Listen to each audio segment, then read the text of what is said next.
కనిపించేది ఒక వ్యక్తిలాగానే కనపడుతున్నాడు, కానీ ఇద్దరు వ్యక్తులు ఉన్నారు అని అంటున్నాడు దేవుడు. మొదటి వ్యక్తి ఏమనుంది? కావున మేము అధైర్యపడము. బాహ్యంగా బయటికి కనిపించే వ్యక్తి ఒక వ్యక్తి ఉన్నాడు, అంతరంగ పురుషుడు ఇంకొక, దినదినము లోపల ఇంకొక వ్యక్తి ఉన్నాడు. ఆ వ్యక్తి గురించి మీరు ఆలోచించండి అంటున్నాడు. ఆ వ్యక్తే ఆత్మ, అంతరంగ పురుషుడు, ఆత్మ పురుషుడు. ఇది శరీరం, ఇది శరీర పురుషుడు. శరీరానికి ఆత్మకు, అందుకనే అక్కడ చెప్పారు కదా, మనం చదువుకున్నటువంటి సామెతలు 16:32లో ఏమంటున్నారు? పరాక్రమశాలి బయటికి కనపడుతున్నాడు, దీర్ఘశాంతుడు లోపల అంతరంగంలో ఉన్నారు. వీళ్ళు ఇద్దరిని కంపేర్ చేస్తే పరాక్రమశాలి కంటే దీర్ఘశాంతం గలవాడు శ్రేష్ఠుడు. అంటే లోపల ఉన్న వ్యక్తే ఎంతో ప్రాముఖ్యమైనటువంటి వాడు అని దేవుని వాక్యం బోధిస్తుంది. కాబట్టి దీర్ఘశాంతం లోపల, హృదయం నుండి దాన్ని బట్టి నోరు మాట్లాడుతుంది. దీర్ఘశాంతం ఎంతో ప్రాముఖ్యమైనది. దీర్ఘశాంతంతోనే నీవు ఆ యొక్క పట్టణాన్ని, ఆ యొక్క పరాక్రమశాలి కంటే కూడా దీర్ఘశాంతం కలిగి ఉంటే వాడి కంటే కూడా నువ్వు గొప్పవాడివి అని అంటున్నారు. అంటే అంతరంగ పురుషుని అందు ఆసక్తి కలిగినటువంటి ప్రజలుగా ఉండాలని దేవుడు ఆశిస్తున్నాడు. పట్టణమును పట్టుకుని వారి కంటే మనస్సు, లోపల ఉన్న మనస్సును కంట్రోల్ చేసుకోగలిగినటువంటి వాడు ఎంతో శ్రేష్ఠుడని దేవుని వాక్యం బోధిస్తుంది. కాబట్టి ప్రియమైనటువంటి వాళ్ళారా, మనం భూలోకంలో ఉన్నాం. మనం దేవుని వారి యొక్క రకరకాలైనటువంటి ఆశలు, కోరికలు, రకరకాలైనటువంటివి, శారీరకమైనటువంటి అవసరతలు, భౌతికమైన అవసరతలు, భౌగోళికమైన అవసరతలు ఎన్నో మనకి కనబడుతున్నాయి. అందరిలో ఇద్దరు వ్యక్తులు ఉన్నారు. ఒకటి బయట కనిపించే వ్యక్తి, కనిపించని వ్యక్తి లోపల ఉన్నాడు. లోపల ఉన్నటువంటి వ్యక్తి యొక్క గుణ లక్షణాలు దీర్ఘశాంతము. లోపల ఉన్నటువంటి వ్యక్తి యొక్క మనస్సును కంట్రోల్ చేసుకోగలిగినటువంటి వాడు పట్టణమును పట్టుకుని వారి కంటే గొప్పవాడు అన్నారు. ఒక వ్యక్తిని మనం మీకు ఈరోజు జ్ఞాపకం చేయాలని చూస్తున్నాను. చూడండి, ఆ యొక్క మొదటి సామ్యూయేలు గ్రంథం తీయండి. 9వ అధ్యాయం 2వ వచనం. అందరికీ చేశాడు. ఆ రాజు ఎలా ఉన్నాడో 9వ అధ్యాయం 2వ వచనం.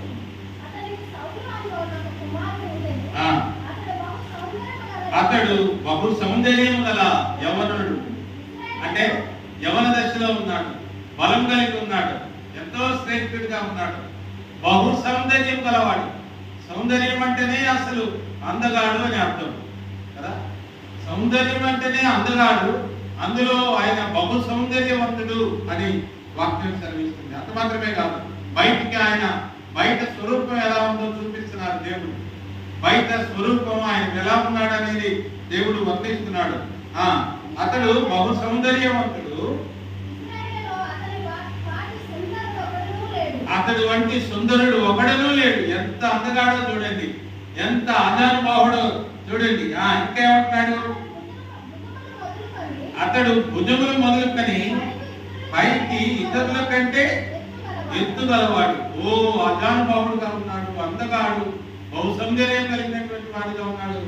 ఆ యొక్క ఇజ్రాయేల్ ప్రజల్లో ఎంత మందిని గాలించినా కూడా అతని వంటి వాడు ఎవరు లేరు.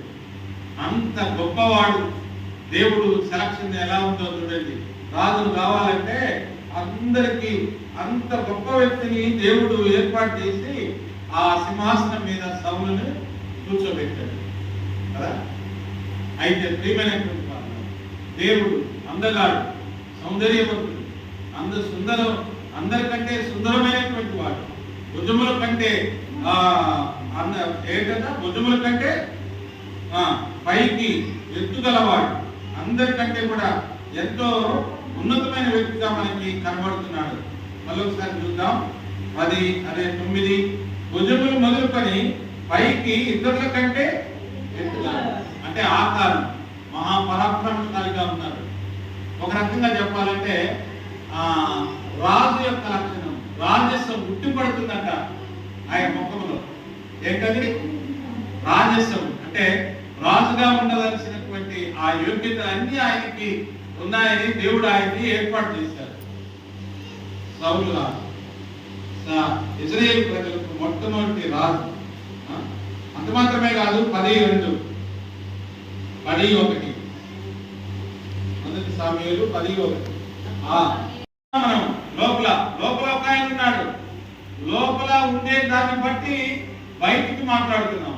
బయటికి చాలా అందగాడు, బయటికి తనంత సుందరవంతుడు లేడు అని ఉంది. భుజములు మొదలుకొని పైకి అందరికంటే ఎత్తుగలవాడు, దేవుడి చేత అభిషేకించబడినటువంటి వ్యక్తిగా ఉండినటువంటి ఆ వ్యక్తి చూడండి ప్రియమైనటువంటి వాళ్ళారా, ఎప్పుడైతే అభిషేకించబడ్డాడో ఆ దేవుని వాక్యంలో ఒక చిన్న మాట రాయబడింది. అటువంటి ఆయన అపోస్తల కార్యాలు 13వ అధ్యాయం 22వ వచనం. 22వ వచనం.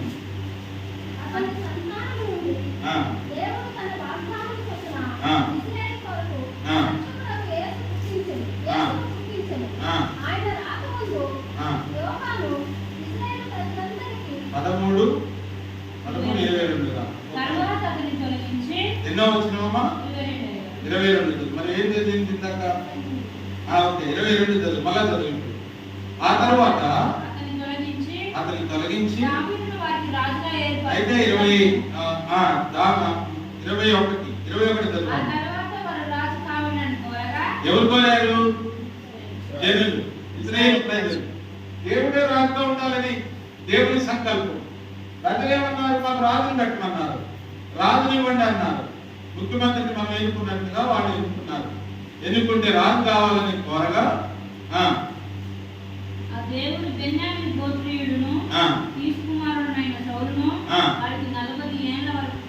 40 ఏళ్ళు రాజుగా ఉండడానికి అవకాశం ఇచ్చారు. ఎవరికి?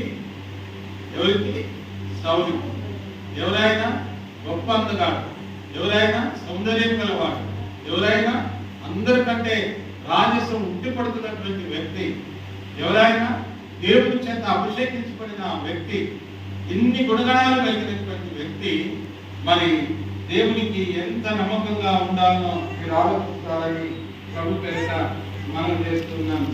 చూడండి ప్రియమైనటువంటి వాళ్ళారా, ఆ యొక్క మొదటి సామ్యూయేలు గ్రంథం 13వ అధ్యాయం 8వ వచనం.